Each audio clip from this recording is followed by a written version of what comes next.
বিসমিল্লাহির রহমানির রহিম। আসসালামু আলাইকুম। আমি সর্বপ্রথম মহান রাব্বুল আলামিনকে স্মরণ করছি।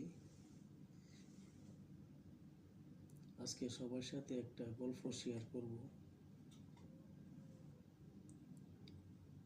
আশা করি গল্পটা ভালো লাগবে। গল্পটা হচ্ছে আমার এক প্রবাসী ভাই, মালয়েশিয়ান প্রবাসী ভাই আয়নাঘরের কিভাবে দিন যাপন করছিল, তার কিভাবে গুম করা হচ্ছিল, সেই গল্পটা আমি একটু শেয়ার করব।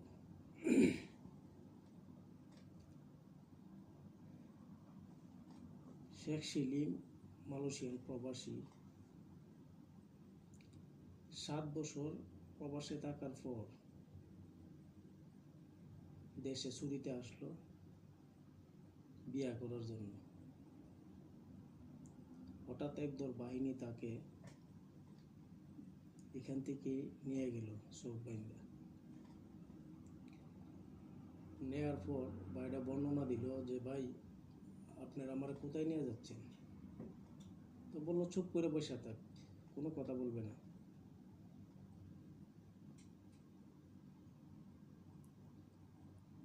অনেক বলার পরও কিন্তু কথাগুলা বলতে খুবই কষ্ট। যখন আমি শুনছি তখন আমার কাছে খুবই কষ্ট লাগছে যে একটা প্রবাসী ভাই 7-8 বছর বিদেশ করার পর তারপরে দেশে আসার পর তারে গুম করে লাগলো। সেই আয়না ঘরে নিয়ে গেল। আয়না ঘরে কীভাবে নিল, এই বর্ণনাটা যখন দিছিল, শোনার পর তাকে নেওয়ার পর বলল, তুমি ইনফরমেশন পাওয়া গেছে, তুমি বিএনপি জামাত করো, বিএনপি জামাত করো, এই কারণে তোমাকে নিয়ে আসছে। অনেক টর্চারিং করলো, অনেক মারধর করলো। আসলে যখন আয়না করে নিচে নেওয়ার পরও চোখ খুলে নাই, তো বলল যে এইখানে কিছু মানুষের কান্নার শব্দ পাচ্ছিল। তো তখন বোঝা গেছে যে আমার কোন জায়গাতে নিয়ে আসছে, অন্ধকার জায়গা।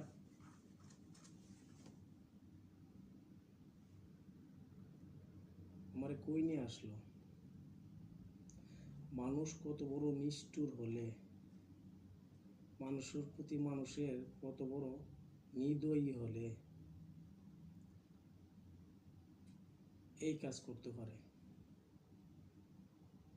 তারপরে তার মা বাবার কাছে মুক্তিপণ দাবি করলো। বহুদিন আয়নাঘরে থাকার পর আয়নাঘর থেকে একজন ভালো লোক ছিল বলে, তখন ওই লোকটা বলছিল যে দেখো এখানে বড় বড় নেতার আছে, বিএনপির ইলিয়াস আলী থেকে দুইটা সবাই আছে, কাউকে মারা হয়, সবাই জীবিত আছে, কিন্তু তোমারে ছেড়ে দেওয়া হইব, তোমারে রাখা হবো না, তুমি সত্যি কথা বলো। তো সবসময় এই সত্যি কথা বলছে, কইছে না আমি কোনো মিথ্যা বলছি না, আমি কোনো রাজনীতি করি না।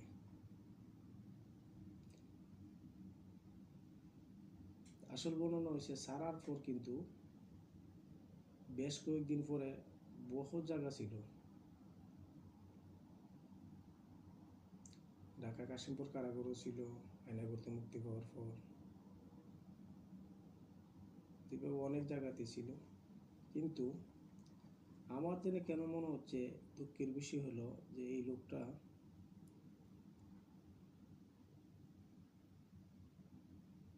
চক্রান্ত শিকার কিভাবে হচ্ছে।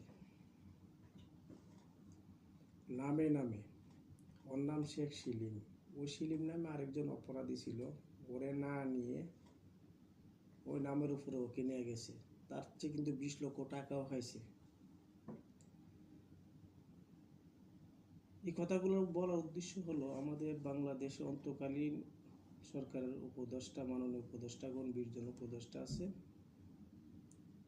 প্রধান উপদেষ্টা থেকে ধরে আমি গত কিছুদিন ধরে আমি নিউজ দেখি, উপদেষ্টাদেরকে আয়নাঘরের ব্যাপারে যাওই কিছু বলে, আয়নাঘরের ব্যাপারে আয়নাঘরের মদতদাতাকে আয়নাঘরটা কে তৈরি করছিল এটার বিচার কেন করছে না, এটা দ্রুত তদন্ত করা হোক। একটা মানুষের জীবন, ছেলে মেয়ে মা বাপ আত্মীয় স্বজনকে গুম কইরা এই লোকটারে নিয়ে যাওয়া। আয়নাঘর যাতে আর বাংলাদেশের দ্বিতীয় কোনো আয়নাঘর না হয়, এটা যেন বর্তমান সরকার বিশেষভাবে পদক্ষেপ নেয়। আর বর্তমান জুলুম নির্যাতনের শিকার যারা হচ্ছে এখনো তাদের জন্য আইনের আওতায় আনা হোক। এটা তো শুধু বাংলাদেশের আয়নাঘরের জন্য, বাংলাদেশে শুধু হচ্ছে না, বাংলাদেশের মানুষের সাথে হচ্ছে না, প্রবাসীদের সাথে যে কি আয়নাঘরের কি আচরণ করা হচ্ছে এটা বলার কোনো অপেক্ষা রাখে না। সবচেয়ে থেকে বেশি প্রবাসীদের কি হচ্ছে, প্রবাসীরা বিভিন্ন দেশে কারাগারে বর্তমানে অবস্থাতে ক্লিয়ার ছাত্রদের সাথে কেন একমত হচ্ছিল, এই কারণে হচ্ছিল যে আমরা দ্বিতীয় আয়নাঘর দেখতে চাই না, দ্বিতীয় স্বৈরাচার সরকার দেখতে চাই না।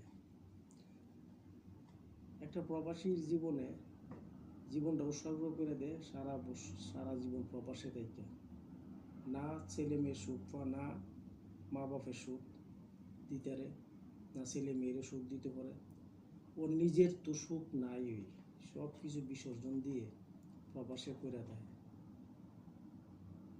কিসের জন্য? দেশের শান্তির জন্য। দেশের একটা রিমিটেড যোদ্ধা দেশের শান্তির জন্য করে দেয়।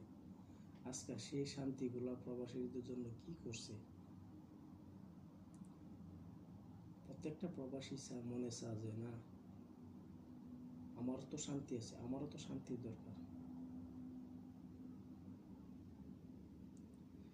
তো ওই আর কি বলবো, ভিডিওটা লম্বা হয়ে যাবে না, আরেকদিন বলবো ইনশাল্লাহ। সবাই দোয়া করবেন, নেক্সট ভিডিওতে কিছু বলবো।